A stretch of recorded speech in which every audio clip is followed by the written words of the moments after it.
제게 예수님을 알고 느끼고 또 보게 해주는데 큰 도움을 준 책이 시대의 소망입니다. 그래서 그걸 저는 누구에게나 권하고 싶죠.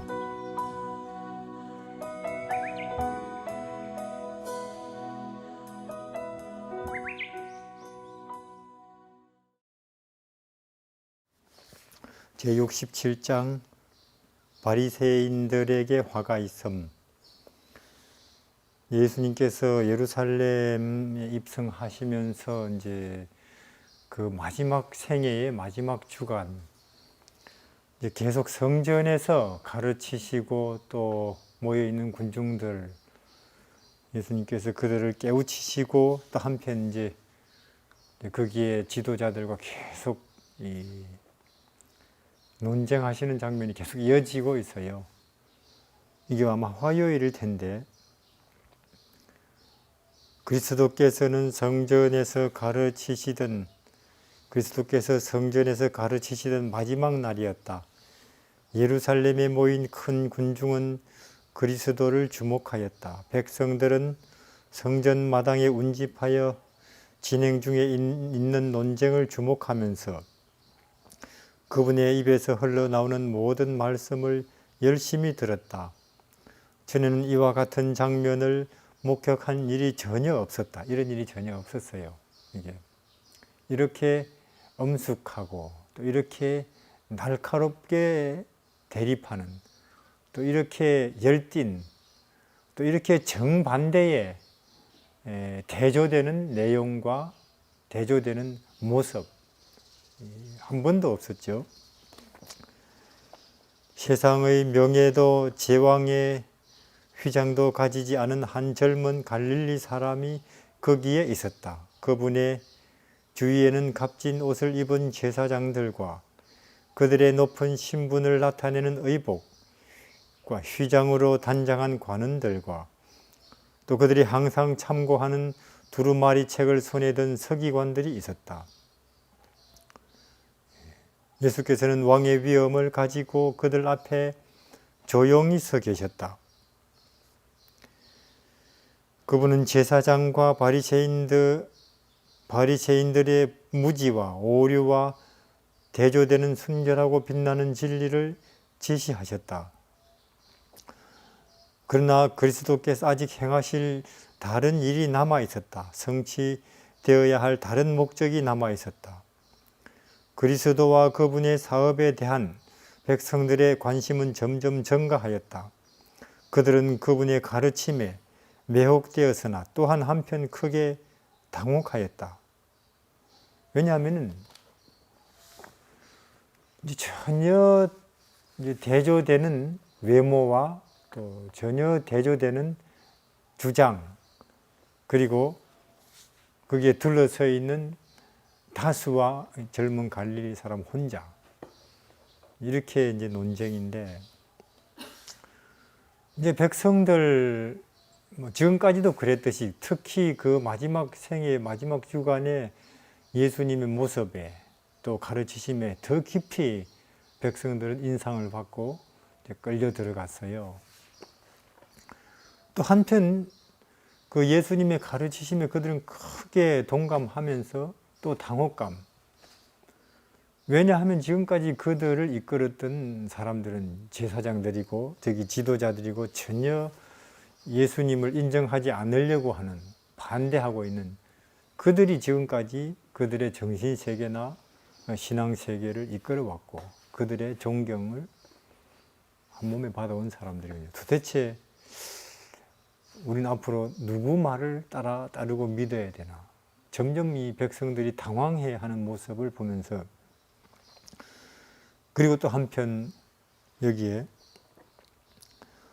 그들은 지식과 겉모양의 경건을 보고 제사장들과 랍비들을 존경하였다. 모든 종교적 문제에서 그들은 제사장들과 랍비의 권위에 맹종하였다. 그러나 이제 백성들은 공격을 받을 때마다 덕행과 지식이 더욱 밝히 드러나는 교사, 그들보다 더 진리나 하늘에 더 분명하게 대하여 깨우치시고 또 모습을 봐도 그런 그 예수 그리스도께서 이 제사장들과 지도자들을 불신임하려고 하는 것을 보고 있었다니, 불신임하는. 또 그들은 제사장들과 장로들의 비열한 얼굴에서 낭패와 혼란을 보았다. 지금까지 못 본 모습이죠. 그들은 그분의 가르침이 매우 쉽고 단순한데도 불구하고 관원들이 예수님을 믿지 않는데 놀랐다. 분명히 저 나사렛 청년의 가르치심이 굉장히 보편적이고 굉장히 단순하고 굉장히 쉬운데, 그들은 생각이 우리 같은 사람이 들어도 얼마든지 알아듣겠는데 왜 관원들은, 지도자들은 못 알아들을까 혹은 반대할까? 그리고 그렇다면 우리는 어떤 주장 혹은 어떤 노선을 따라야 하나, 거기에 큰 당혹감이 생겼죠. 백성들은 큰 근심으로 저희들이 지금까지 존경하던 지도자들의 동정을 살펴보았다. 그러니까 예수님께서 이제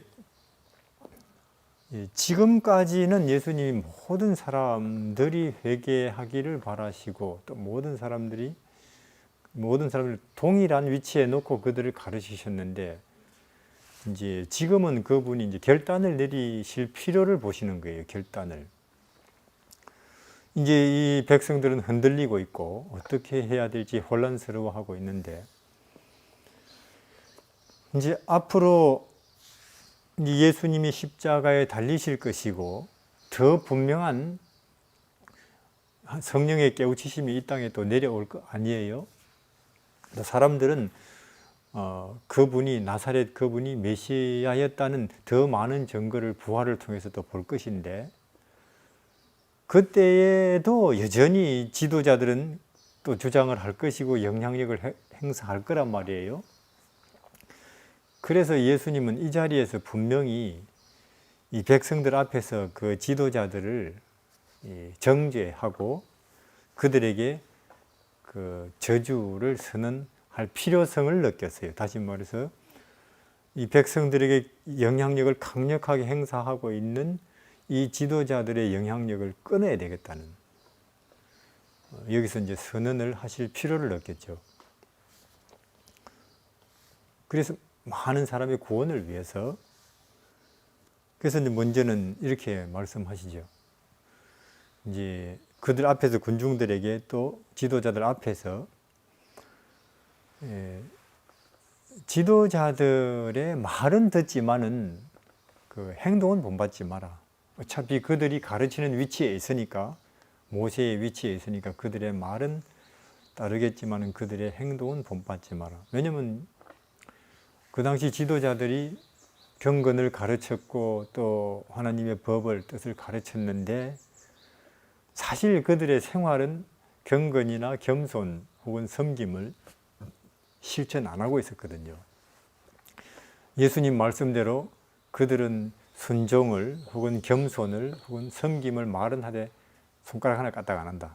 이 말, 자기들은 그 일을 위해서 손가락 하나 까딱 움직이지 않는다. 이제 그들의 겸손은 이렇지요. 그들의 경건은, 그 당시 지도자들, 하나님께서 성경의 구약에 너희 율법을 너희 손목에 메고 또 목에 메며 또 옷에 달고, 그런 말씀을 실제로 그대로 하는 거예요. 여기다가 혹은 여기다가 옷에다가. 그리고 그렇게 하고는 그걸 경건으로 이제 자랑하는 거죠. 외우고. 근데 하나님의 법을 손목에 매라, 이 말은 우리가 손으로 생활을 하고 일을 하는데, 우리의 모든 거래에 있어서 공정 혹은 자비 혹은 정직을 요구하는 거 아니에요? 또 하나님의 법을 목에 매라는 그 뜻은 우리의 모든 말이나 표현이나 혹은 우리의 태도를 낮추고 혹은 다른 사람을 존중하는 그런 모습이어야 된다는 것, 그것인데 그걸 이제 매다는 거예요. 매다는. 그러니까 얼마나 참 그 당시 이 율법을 해석하고 또 그것을 가르치는 위치에 있다는 사람들의 모습이 이상한 거죠. 또 옷에 달고 다니고. 옷에 매고 그 말은 우리의 전반적인 태도가 하나님 율법이 요구하는 하나님을 경외하고 이웃을 사랑하고 섬기는 그런 모습, 자기 과시가 아니고 그런 모습이라고 그걸 요구하는 건데 그 실제 그대로 문자 그대로 달고 다니는 그런 걸 절대로 본받아서는 이제 안 된다고 말씀하시고, 또 그 자리에서 예수님이 지도자들이나 선생님들 쭉 둘러서 있고 많은 백성들이 있는 자리에서 공개적으로 백성들이 너희는 절대로 선생님 혹은 지도자라고 칭함을 받지 말라. 사실 그 당시에 둘러서 있는 그 사람들은 제사장들이나 관원들은 그거 정말 좋아했거든요. 지도자라 혹은 선생님이라 칭함 받는 것. 그리고 또 하는 말씀이 너희들은 절대로 잔치 자리에 초대받거든 높은 자리에 앉지 마라. 앞자리에 제일 말석에 앉아 있고 그리고 낮추고 섬기는 자가 되라. 오히려 지도자나 혹은 선생이라 그런 역할, 그런 칭함을 받는 사람들이 더 나중에 심각하게 심판을 받을 것이다. 사실 그 나사렛 청년의 그런 말은 굉장한 선언이에요. 거기 섰는 모든 사람들 중에서 완전히 이게 가치나 혹은 뭘 추구해야 할 것인가 하는 데 대한 그 당시 일반적인 사람들의 생각을 근본적으로 바꾸고 뒤집어야 된다는 그 이야기를 하시는 건데, 이제 반복해서 이제는 오히려 너희 중에 큰 자는 섬기는 자가 되어야 되고 또 낮추어야 살고 죽어야 비워야 포기해야 그것이 곧 생명으로 가는 길이다. 그걸 이제 반복해서 설명하시는 거죠.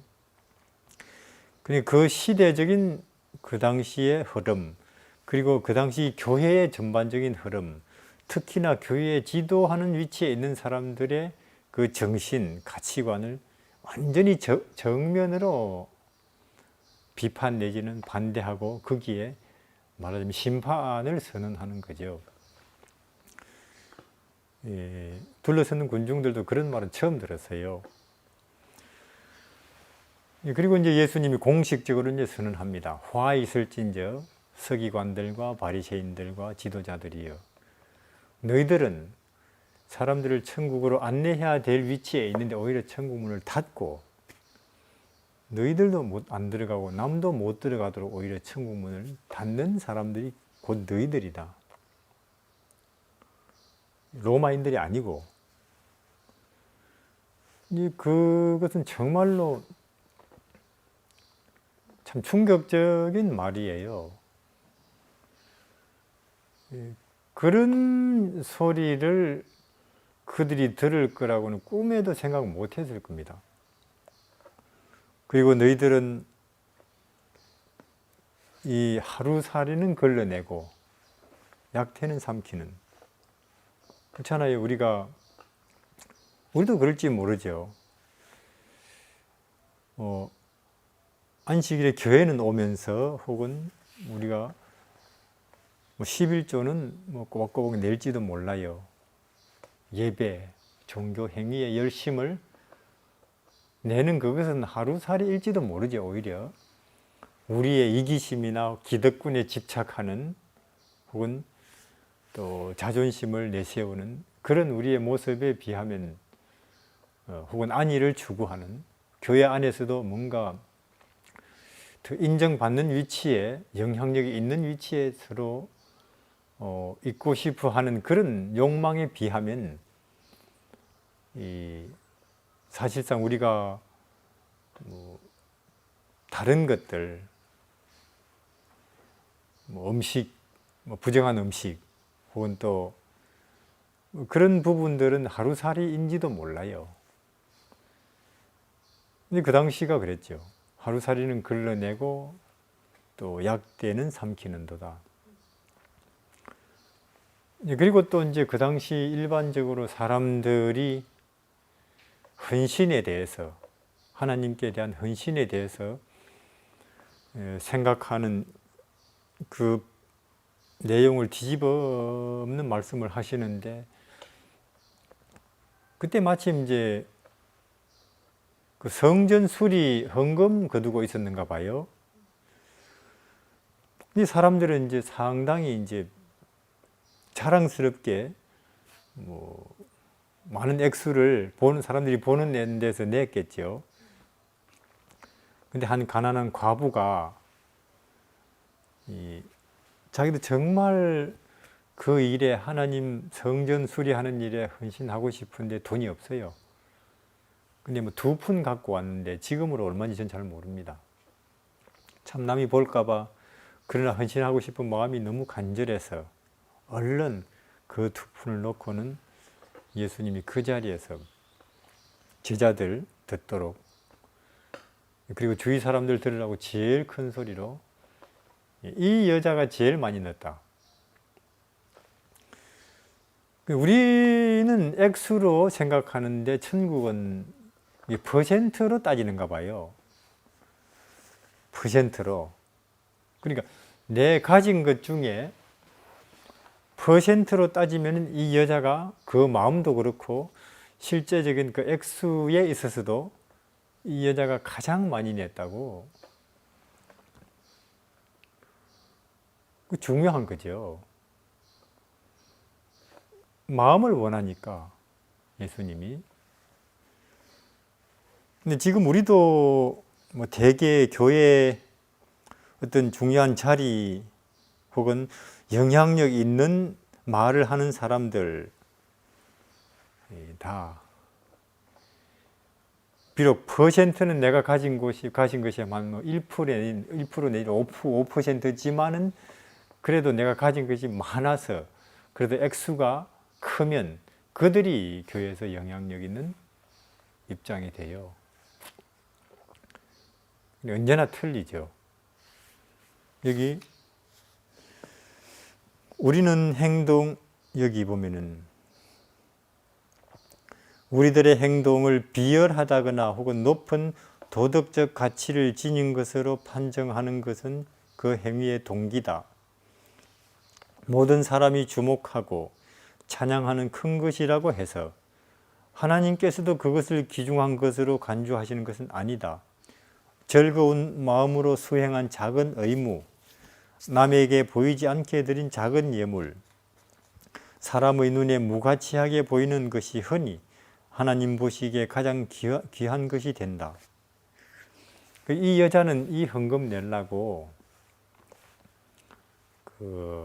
한 끼를 굶었대요. 그 굶고 이제 준비한 돈으로 낸 것이죠.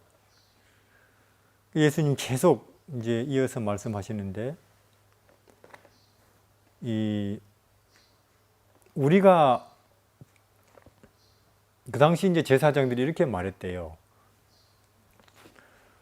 이게 옛날 선지자들의 이제 기념비 내지는 유적지를 이제 이렇게 꾸미면서 있었겠지요. 모세는 뭐 무덤이 없지만은 뭐 이사야, 예레미야 여러 옛날 선지자들의 유적 혹은 무덤을 꾸미면서 우리가 만약에 그 당시에 살았으면 우리는 얼마나 참 충성스럽게 그들의 말에 따르고 순종했을까.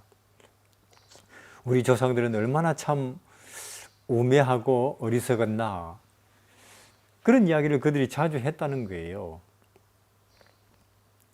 우리가 모세 시대에 살았다면 참 우리는 충실하게 모세의 말에 순종했을 텐데 우리 조상들은 왜 그렇게 광야 40년 동안 걸핏하면 돌 들고 혹은 불평 불만 했을까. 참 알 수 없는 일이다 하고 하면서 선지자들의 무덤을 꾸미고 기념했는데 그 당시 그들이, 그러나 사실 그들은 지금 현실에 있어서는 예수님을 죽이려고 하잖아요. 예수님을. 그래서 그들을 보고 화 있을진저 선지자들의 무덤을 꾸미는 자들이여. 너희들은 너희 조상들보다 지금 더 무서운 상태, 더 어두운 상태에 있지 아니하냐. 왜냐하면 예수님을 죽이려고 하니까 그들은 지금 어떤 면에서 그래서 예수님이 그런 말씀을 하셨는지도 모르겠어요. 왜냐하면 지금까지 역사 속에서 예수님이 하신 말씀처럼 선지자가 예루살렘이 아니고는 죽는 법이 없느니라. 그렇잖아요. 꼭 선지자, 하나님의 중요한 종은 언제든지 예루살렘에서, 즉 종교의 중심지에서, 그리고 그 종교 지도자들 손에 여태 죽었다는 거죠. 그래서 우리 또한 지금 2000년 전에 그들의 무지 혹은 우매함, 그들의 참 난폭함, 어떻게 예수님을 그렇게 그들은 몰라볼 수 있을까? 우리는 그렇게 하지, 우리가 그 시대에 살았다면 예수님을 맨날 업고 다녔을 텐데. 그래서 우리는 예수님의 희생 십자가를 기념한다고 교회마다 십자가를 세우잖아요. 근데 오늘 우리에게서도 교회마다 그 십자가를 세우는 교회마다 십자가 정신이 나타나느냐 말이에요. 십자가 정신이. 아시는 것처럼 십자가 정신은 가장 그것은 완벽한 자기 포기 혹은 치욕 그리고 죽음 아닙니까? 그게 안 나타나거든요. 우리에게 있어서도. 그래서 우리 역시도 기득권이나 앞자리, 더 사람들에게 내가 영향력 끼칠 수 있는 위치, 그런 거 관심이 있다면은 오늘 우리 보고도 예수님께서 화 있을진저, 그러시겠죠. 화 있을진저. 그래서 예수님께서 드디어는 이제 그렇게 쭉 말씀하시다가 그 하늘로 두 손을 들고 이제 하늘로 두 손을 들고 이제 맹세하듯이 선언을 하시는 거예요.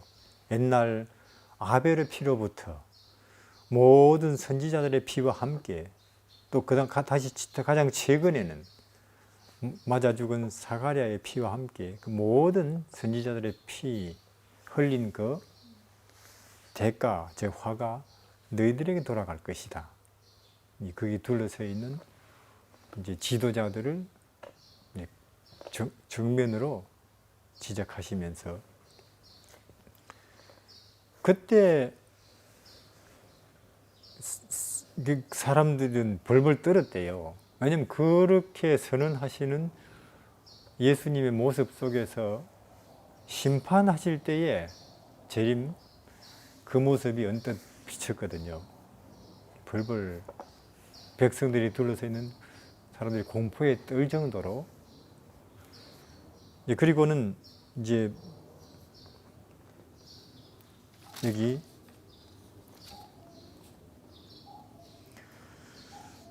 이제 선언을 마치시고 그 선언을 마치시고 이제 예수께서 성전과 청중들에게 미련이 있는 듯한 시선을 그 선언을 마치시고 저주를 다시 이제 청중들 그리고 성전을 이렇게 참 슬픔 그리고 미련을 가지고 그걸 둘러보시고는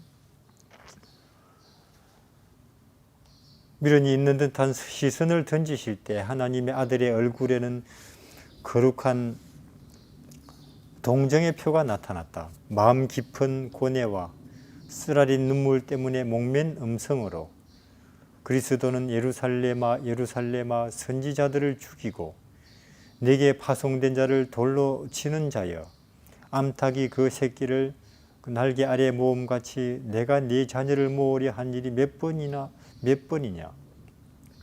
그러나 너희가 끝내는 원치 아니하였도다고 부르짖으셨다. 이것은 이별의 몸부림이었다. 그리스도의 애통에서 하나님의 마음이 흘러나왔다.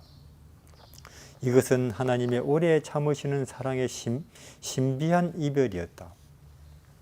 바리새인들과 사두개인들은 다 같이 잠잠하였다. 그 자리에서는 실제로 우리가 그렇다는 것을 그들이 느꼈어요. 할 말이 없고 잠잠하죠.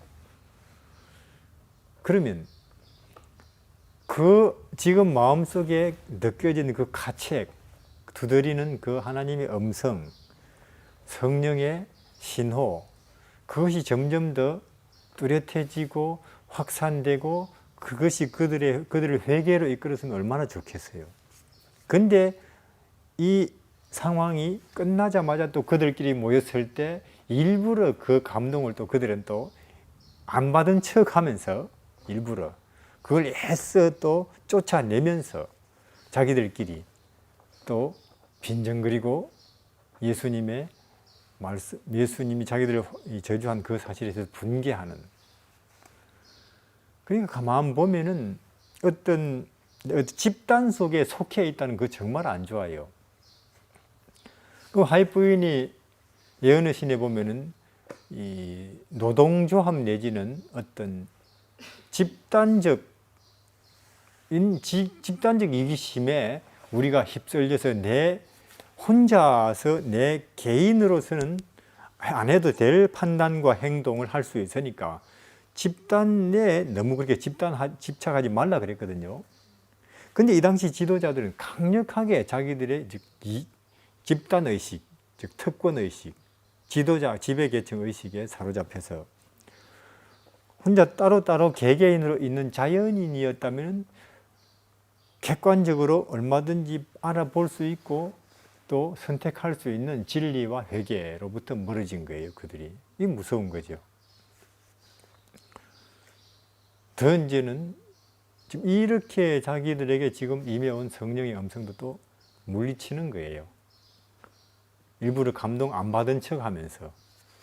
그리고는 또 자기들끼리 쑥덕쑥덕 하면서 또 더 굳히는 거예요, 죽이자 하는. 그래서 우리도 뭐 어떤 일을 위해서는 여러 사람들과 함께 모이기도 하고 연대하기도 하겠지만 사람들과 사람들의 관계가 우리가 형성될 때 선교 단체일 수도 있고 또 함께 이 일을 하는 사람일 수도 있겠죠. 그러나 예수님 말씀이 사랑의 빛 외에는 지지 말라 그랬어요. 사랑의 빛 외에는 진리나 혹은 생명, 예수 그리스도를 우리가 함께 더 높이고 더 나누고 그것을 더 찬송하는 그런 쪽으로의 단합 혹은 일치감이 아니면 오히려 위험하다는 것입니다. 그런 것이 전제되지 않는 단합 혹은 일치감 혹은 연합은 오히려 그것이 무서운 일을 일으킬 수도 있어요. 언제나 그렇잖아요. 파시즘이 그랬고 사회주의 운동이 그랬고 일본의 공국주의 운동이 그랬어요. 함께 똘똘 뭉치면 오히려 진리 아닌 데서 생명이나 구원이나 빛 아닌 데서 예수님 아닌 데서 똘똘 뭉칠수록 그것은 위험이에요. 오히려 폭력이 되고 범죄가 되고 거기에 속하지 않은 사람들 혹은 약한 자들을 억압하는 요소가 되고, 특별히 교회 안에서는 그 어떤 이유로도 줄이 있다든지 정치적인 어떤 그룹이 있다든지 혹은 집단 의식이 있어서는 안 되죠. 근데 그들은 그때 그걸 강력하게 그것으로 다수로서 혹은 이제 자기들의 영향력으로서 진리로 오신 예수님을 맞서는 거예요. 위험하죠.